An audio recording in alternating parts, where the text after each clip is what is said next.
क्या होगा अगर मैं कहूं कि 13 से 24 साल की उम्र के लगभग हर 3 में से एक युवा हर रोज चुपचाप तनाव और चिंता से लड़ रहा है। सुनने में थोड़ा चौंकाने वाला लगता है ना, पर असली सवाल ये है कि ऐसा हो क्यों रहा है, और उससे भी ज्यादा जरूरी, कोई अपने मन और अपनी जिंदगी पर कंट्रोल कैसे कर सकता है। मेरा प्रॉब्लम टीचर्स में नहीं है, इस सब्जेक्ट में। मैंने अपने टीनेज ईयर्स बर्बाद कर दिए और लाइफ में बहुत पीछे रह गए। सिर्फ 95%, इससे अच्छे मार्क्स आ सकते हैं। तेरी फ्रेंड श्रुति को देखा है, वो ऑल राउंडर है। पॉपुलेशन बढ़ती जा रही है और हम अकेले होते जा रहे हैं। जरा सोचिए इस आंकड़े के बारे में। अगर हम अपने स्कूल, कॉलेज या दोस्तों के ग्रुप में देखें तो इसका मतलब है कि हमारे आसपास लगभग हर तीसरा इंसान अपने अंदर एक लड़ाई लड़ रहा है। और जानते हैं सबसे बड़ी बात क्या है? ज्यादातर लोग इसके बारे में कभी बात ही नहीं करते। ये एक खामोश जंग है। तो ठीक है, चलिए इस पर थोड़ी गहराई से बात करते हैं। देखिए, ये जो उम्र होती है ना, ये जिंदगी के सबसे मजेदार लेकिन सबसे ज्यादा कंफ्यूजिंग सालों में से एक होती है। और अपने मेंटल हेल्थ को समझना ये सिर्फ प्रॉब्लम ठीक करने के बारे में नहीं है, ये अपनी बेस्ट लाइफ को अनलॉक करने का तरीका है।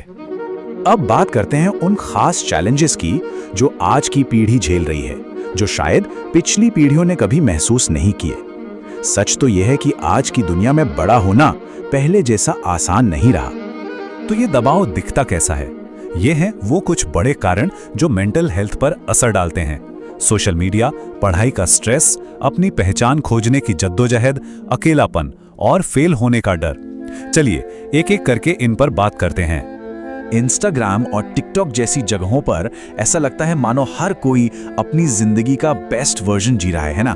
Perfect body, perfect grades, perfect छुट्टियां। और जब कोई अपनी जिंदगी को उस चमक दमक से मिलाता है तो उसे लगने लगता है कि शायद मुझ में ही कोई कमी है। और फिर आता है पढ़ाई का प्रेशर, मार्क्स, एग्जाम्स। ऐसा महसूस होता है जैसे किसी की पूरी कीमत बस उसके रिपोर्ट कार्ड पर ही टिकी है। और एक खराब ग्रेड, वो ऐसा महसूस करा सकता है जैसे मानो सारा भविष्य ही खत्म हो गया हो। 13 से 24 की उम्र के बीच दिमाग में एक सवाल लगातार घूमता रहता है, मैं हूं कौन? मुझे करना क्या है? क्या मैं दुनिया के लिए काफी हूं? और ये जो अंदर की उथल पुथल है ना, ये धीरे धीरे आत्मविश्वास को कमजोर कर सकती है। तो सबसे जरूरी सवाल, इन सब से निपटा कैसे जाए? चलिए प्रॉब्लम से हटकर कुछ प्रैक्टिकल सॉल्यूशंस की तरफ बढ़ते हैं। कुछ ऐसे तरीके जो हमें अंदर से मजबूत बनाने में मदद करते हैं। देखिए, ये जो छोटे छोटे कदम हैं, ये कोई जादू की छड़ी नहीं है जो सारी प्रॉब्लम्स गायब कर देंगी, लेकिन हाँ, ये हमें उनसे लड़ने की ताकत जरूर देते हैं। और मजे की बात यह है कि ये सारे कदम एक दूसरे से जुड़े हुए हैं। इन तरीकों को असल जिंदगी में कैसे इस्तेमाल किया जा सकता है, ये समझने के लिए चलिए एक कहानी देखते हैं। ये एक ऐसा उदाहरण है जो इन सारी बातों को और भी असली और भरोसेमंद बना देगा। ये है अर्जुन, 19 साल का, कॉलेज का पहला साल। बाहर से देखने पर वो शायद क्लास का सबसे जिंदा दिल लड़का लगता था, हमेशा हंसता हुआ, मजाक करता हुआ, पर अंदर ही अंदर वो डूब रहा था। उसके माता पिता चाहते थे कि वो इंजीनियरिंग में टॉप करे। उसके दोस्त इंस्टाग्राम पर अपनी कामयाबियों की तस्वीरें डाल रहे थे, और हर बार जब वो अपनी तुलना दूसरों से करता, वो खुद को और भी छोटा महसूस करने लगता। और फिर एक बड़े इम्तिहान में फेल होने के बाद तो ये एहसास और भी गहरा हो गया। एक दिन उसका एक दोस्त उससे मिलने आया और बस उसके साथ चुपचाप बैठ गया। कोई सलाह नहीं, कोई जजमेंट नहीं, सिर्फ उसकी मौजूदगी। उस एक छोटे से पल ने अर्जुन को याद दिलाया कि वो अकेला नहीं है, और यही उसकी जिंदगी का टर्निंग पॉइंट था। उस दिन के बाद उसने कुछ अलग करने का फैसला किया।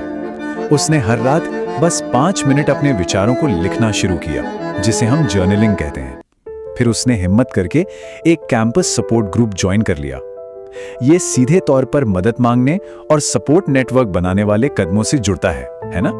और जब उसने उस ग्रुप में दूसरों को अपनी मुश्किलें बताते हुए सुना तो उसे एक बहुत बड़ी बात समझ आई। वो टूटा हुआ नहीं था, वो बस एक इंसान था। ये एहसास उसके लिए एक बहुत बड़ा बदलाव था, जिसने उसका पूरा नजरिया ही बदल दिया। और कमाल की बात यह हुई कि जब उसने परफेक्ट होने का दिखावा करना बंद कर दिया और असलियत को अपनाया, तो लोगों ने उसका और भी ज्यादा सम्मान किया।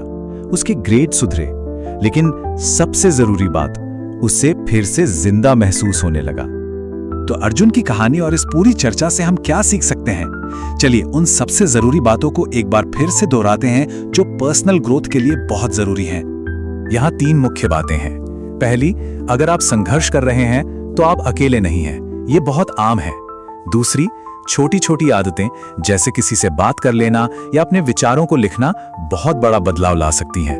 और तीसरी, जिंदगी का मकसद परफेक्ट होना नहीं है, बल्कि असली बनना, सीखना और हर दिन थोड़ा थोड़ा आगे बढ़ना है।